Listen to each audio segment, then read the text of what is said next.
Erik ten Hag has got most of the big decisions right since he arrived at Manchester United, and it looks like he is already on course to get the next one spot on two.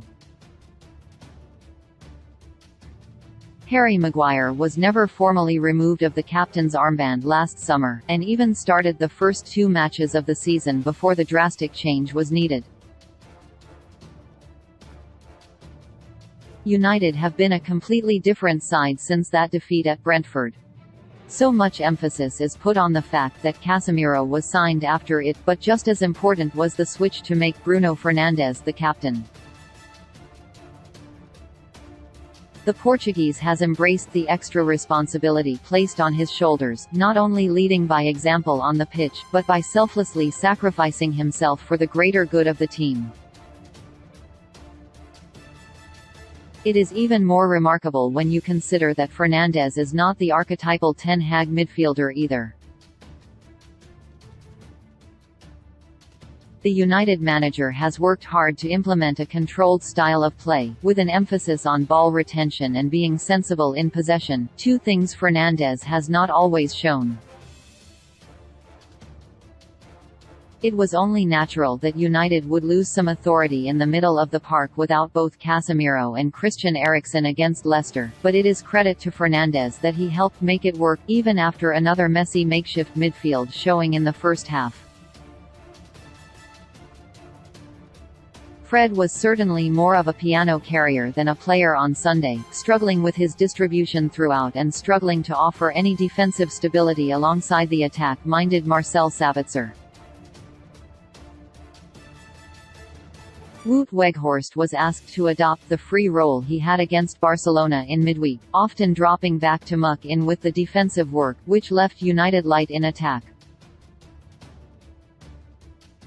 All of this meant that the greatest creative outlet, Fernandes, was repurposed onto the right wing again, sacrificing himself for the greater good of the team.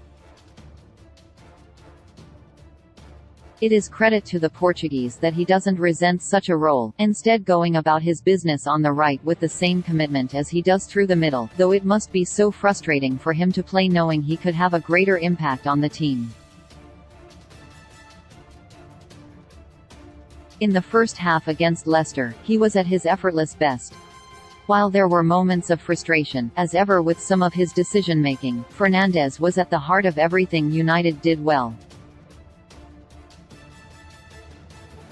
It was the 28-year-old who so nonchalantly carved open the Leicester defence with the outside of his boot to set up Marcus Rashford the opener, and he would have had another assist had Diogo Dalot not poked wide from 6 yards after a brilliant ball from his compatriot.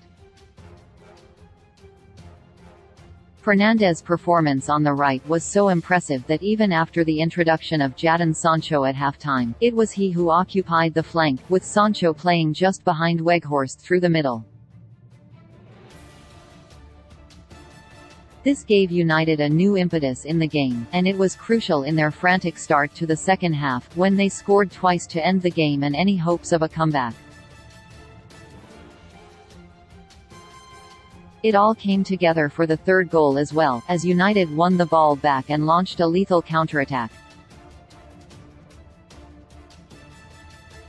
Sancho raced through the middle so fast he could have got a speeding ticket, playing give and goes with both Rashford and Fernandes before firing home from inside the box. The moment belonged to the rejuvenated Sancho, but Fernandes was once again the unsung hero, with a perfectly weighted assist that would have stopped the momentum had it been a centimetre off. It was another day in which he not only led by example, but also did so out of position when his team needed him most. Fernandes is the new United captain in all but name, and next weekend he deserves the chance to lift a trophy with the armband as well.